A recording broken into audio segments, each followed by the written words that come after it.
नमस्कार, न्यूज 31 में आपका स्वागत है। मैं हूं आपके साथ दिव्या मिस्त्री। खबरों की शुरुआत करते हैं। कोरोना के संपूर्ण मध्य प्रदेश में 41 नए प्रकरण सामने आए हैं, जबकि 61 ठीक होकर अपने घर की ओर गए हैं। संपूर्ण मध्य प्रदेश में 378 एक्टिव केस है। पिछले 24 घंटे में 6106 सैंपल लिया गया है। मध्य प्रदेश के सागर में लगातार हो रही घटनाओं पर गृह मंत्री ने बताया कि सागर में अभी तक 3 लोगों की हत्याएं हो चुकी है। संपूर्ण पुलिस महकमे को अलर्ट पर रखा गया है। इसके अलावा रात्रिकाल में चौकीदार करने वाले लोगों को भी अलर्ट पर रखा गया है। संपूर्ण सागर के सीसीटीवी फुटेज एकत्रित किए जा रहे हैं। एक फुटेज में एक व्यक्ति भागता हुआ दिखाई दे रहा है, परंतु अभी आधिकारिक रूप से किसी भी चीज की पुष्टि नहीं हुई है। सागर एसपी को इस पूरे मामले में निर्देशित किया गया है। जैसे ही कोई सबूत तथ्यात्मक रूप से सामने आती है, सूचित करेंगे। सकल घरेलू उत्पाद जो है एक साथ हमारा 13.5 पर हुआ है।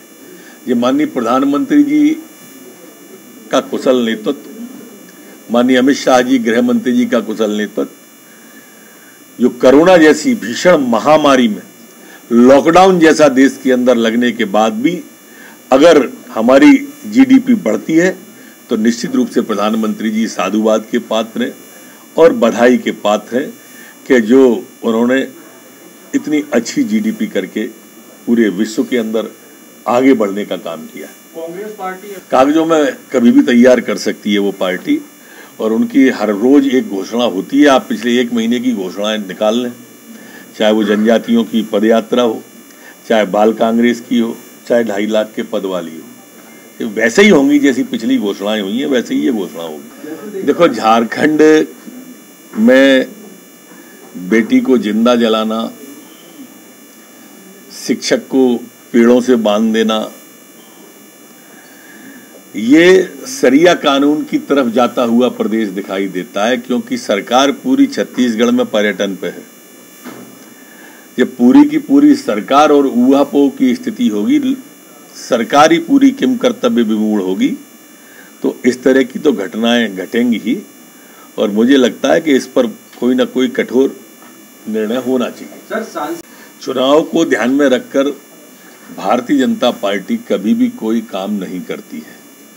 अभी कोई भी चुनाव नहीं थे, न है, लेकिन भारत की राष्ट्रपति हमने जनजाति समाज की श्रद्धेय मुर्मू जी को बनाया है महामहिम।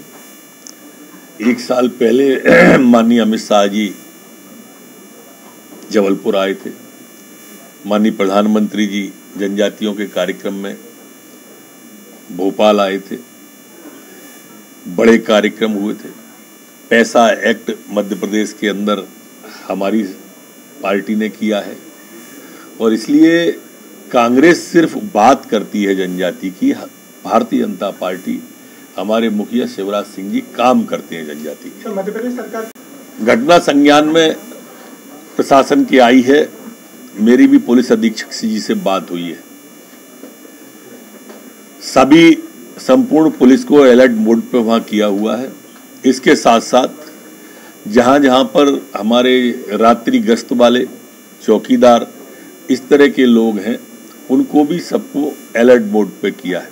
तो हत्यारों को ये किया, जन जागरण भी किया जा रहा है।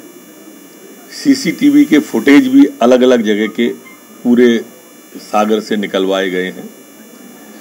1-2 जगह सीसीटीवी फुटेज में कोई व्यक्ति दौड़ता हुआ, भागता हुआ, इस तरह के दृष्टिगोचर हुए हैं। मैं समझता हूं कि अति शीघ्र इसके निष्कर्ष पे हम आ जाएंगे। जी, एक ही हत्यारा लग रहा है, सीरियल किलर टाइप। देखिए, अभी प्रथम दृष्टया जो सामने आ रहा है वो इस तरह का चर्चाओं में निकल के आ रहा है कि कोई एक ही व्यक्ति इसको कर रहा है, पर जब तक पकड़ा नहीं जाता है तब तक कुछ भी कहना भ्रम पैदा करेगा अथवा जल्दबाजी कहलाएगी। कांग्रेस पार्टी लोकमान्य बाल गंगाधर तिलक को आदर्श मान के काम करती थी। उन्होंने इस सार्वजनिक भगवान की झांकी और गणेश उत्सव की शुरुआत की थी। उस कांग्रेस पार्टी के दफ्तर में कल जब भगवान श्री गणेश की स्थापना हुई थी, तो कमलनाथ सहित एक भी कांग्रेस का वरिष्ठ नेता वहां पर मौजूद नहीं था। अपने आप को धर्मनिरपेक्ष पार्टी बताने वाले जो कांग्रेस के लोग हैं, वहां एक भी मुस्लिम नेता भी नहीं था। ये जो बाकी के नेता हैं, एक तो कांग्रेस तोड़ो अभियान में लगे हुए हैं